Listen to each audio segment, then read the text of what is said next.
Bonjour tout le monde. C'est un autre rendez-vous à laquelle on se retrouve ce matin. On est mardi le 13 décembre et aujourd'hui, on va regarder l'Évangile selon saint Matthieu. Ça va être au chapitre 21, versets 28 à 32. Alors, si vous voulez bien, en ce beau mardi, on va tout simplement ouvrir notre cœur avec l'aide du Notre Père, afin qu'on puisse créer un espace en nous pour que la parole puisse accomplir ce pourquoi elle nous est donnée. Alors, si vous voulez, on va se recueillir. Au nom du Père, du Fils et du Saint-Esprit. Amen. Notre Père qui es aux cieux, que ton nom soit sanctifié, que ton règne vienne, que ta volonté soit faite sur la terre comme au ciel. Donne-nous aujourd'hui notre pain de ce jour. Pardonne-nous nos offenses, comme nous pardonnons aussi à ceux qui nous ont offensés. Et ne nous laisse pas entrer en tentation, mais délivre-nous du mal. Amen. Au nom du Père, du Fils et du Saint-Esprit. Tu es parole de vie, tu es la source d'amour, oh Jésus-Christ, mon bon pasteur. Alléluia, alléluia, alléluia, alléluia. Gloire à toi, oh Seigneur, alléluia,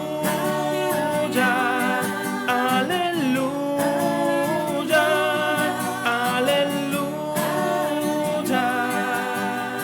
Gloire à toi, oh Seigneur. Le Seigneur soit avec vous. Évangile de Jésus-Christ selon saint Matthieu. Gloire à toi, Seigneur Jésus. En ce temps-là, Jésus disait aux grands prêtres et aux anciens du peuple, « Quel est votre avis? Un homme avait 2 fils. Il vint trouver le premier et lui dit, « Mon enfant, va travailler aujourd'hui à la vigne. » Celui-ci répondit, « Je ne veux pas. » Mais ensuite, s'étant repenti, il y alla. Puis le père alla trouver le second et lui parla de la même manière. Celui-ci répondit, « Oui, Seigneur. » Et il n'y alla pas. Lequel des 2 a fait la volonté du Père? Il lui répondit, « Le premier. » Jésus leur dit, « Amen, je vous le déclare, les publicains, les prostituées, vous précèdent dans le royaume de Dieu. Car Jean le Baptiste est venu à vous sur le chemin de la justice, et vous n'avez pas cru à sa parole. Mais les publicains et les prostituées y ont cru.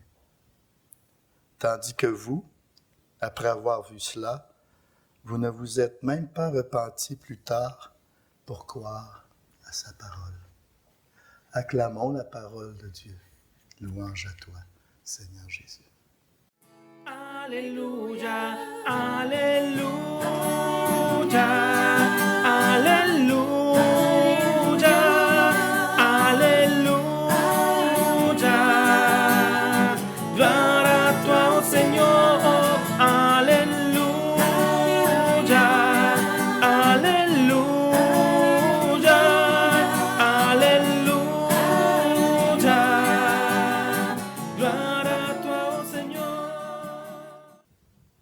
Alors, ce passage de l'Évangile, chers amis, c'est un peu le prolongement de la réponse de Jésus aux grands prêtres et aux anciens du peuple qui lui demandait d'où venait son autorité sur tout ce qu'il proclamait et pour tous les gestes qu'il posait.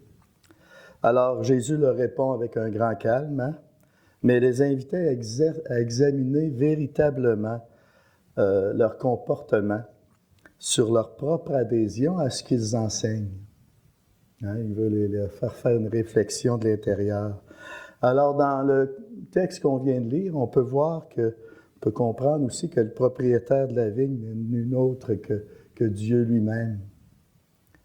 Ce propriétaire s'adresse à chacun des 2 fils avec une grande tendresse. On le voit, mon enfant. C'est Il faut s'arrêter à ça. Mon enfant. C'est un père qui est doux, qui est humble, qui se penche sur son fils avec beaucoup de tendresse. Et il l'envoie travailler à sa vigne. Hein? C'est son grand désir, qu'il puisse participer à ce beau projet, témoigner de sa présence, de sa bonté, de son amour, et surtout de la venue de son règne dans un monde qui a perdu sens, même sens à son existence. Alors aujourd'hui, pour chacune d'entre nous, quelle leçon qui nous est donnée ici? L'Évangile, vous savez, s'adresse à nous. Ce message, ce n'est pas un message juste du passé, elle est actualisée aujourd'hui. Elle s'adresse à nous. Les deux enfants, face à la volonté du Père ici, qui sont-ils? Finalement, chacun d'entre nous n'est-il pas en même temps le Fils qui dit oui et le Fils qui dit non? N'y a-t-il pas dans le cœur de chacun d'entre nous ces deux frères qui sommeillent en nous? Cet évangile nous parle d'une réalité spirituelle qui se vérifie en chacun de nous. Du vieil homme qui est en nous et qui désire toujours revenir au galop. Hein? En réalité, c'est un combat en nous entre ma volonté propre et celle de Dieu. Moi, je veux ça. Moi, j'exige ça. Au lieu de regarder le plan du Père dans son ensemble, de son appel qui veut déposer dans mon cœur. Alors, lorsque l'Esprit Saint nous invite à faire un pas de plus sur la voie de la sainteté, il le fait avec beaucoup de délicatesse et avec une grande discrétion. Puis c'est facile de faire comme si on ne l'avait pas entendu, avec toutes les distractions qu'on peut avoir autour de nous. C'est si facile de passer à côté de la grâce, parce qu'à chaque fois que je dis oui à la volonté de Dieu, il y a une grâce. La grâce, c'est le secours de Dieu. C'est son aide, ce sont les effets de son agir. Voilà, cependant, au fond de nos cœurs, par après, on voit bien que c'est l'Esprit qui a passé. Il nous a demandé telle ou telle chose à travers un événement, à travers la rencontre de quelqu'un. Il nous a demandé peut-être un petit renoncement passager, un service, un don de soi, un don de son temps. Et nous sommes souvent tentés de dire non. On a de la misère à sortir de notre confort, de nos sécurités. Mais ce non laisse inévitablement une empreinte de tristesse.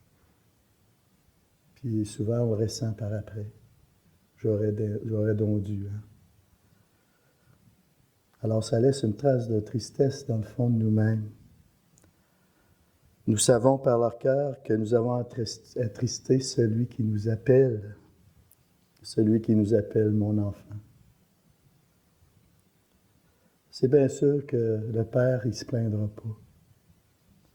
Mais par ton non, le non NOM, par ton refus, peut-être que s'est-il retiré sans bruit. Alors l'homme nouveau, l'homme intérieur qui est encore et souvent dans l'état de nourrisson en nous, hein, on est comme des enfants encore, écrit sa peine et aspire à boire l'eau du lait de consolation. À chaque oui que je vais adresser au Père, ce sera une consolation pour moi. De tout simplement dire oui à sa volonté, à la volonté du Père. Alors, dans ce temps d'attente, hein, que ce soit une attente active, chers amis, qu'on ne soit pas passif dans ce temps d'attente, si proche de l'avènement de notre Seigneur. Puissions-nous, dès que possible, avoir recours au sacrement de réconciliation, au sacrement du pardon, chers amis. C'est important, c'est un appel, c'est un geste de guérison que le Père veut poser sa main guérissante sur toi par le sacrement du pardon. afin qu'il y ait une grande confiance qui puisse se bâtir en toi et de vivre ce renouvellement de l'intérieur dans cette relation amoureuse avec ton Dieu, avec ton Père qui t'appelle à travailler à sa vigne. Pas seulement pour être en règle, pas seulement pour dire oui puis ensuite s'enfuir de la volonté de Dieu, comme le fait le second fils, mais demandons humblement pardon pour tous ces refus que nous avons dit, que nous avons vécu en rapport à sa volonté. Alors demandons la grâce d'être enfantés de nouveau, chers amis, dans ce temps de Noël. Tournons-nous vers notre Mère céleste, elle qui a dit oui, qui ne fut que oui. Et qu'en elle, on puisse entrer dans ce oui qui va être léger pour nous et qui va nous redonner cette espérance, cette joie de croire, cette joie de la foi. Alors, si vous voulez, on va se recueillir avec Marie afin que ce temps d'attente soit un temps de renouveau en nous, dans nos familles et dans le monde.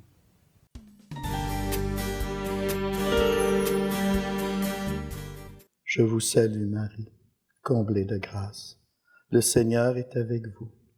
Vous êtes bénie entre toutes les femmes. Et Jésus, le fruit de vos entrailles, est béni.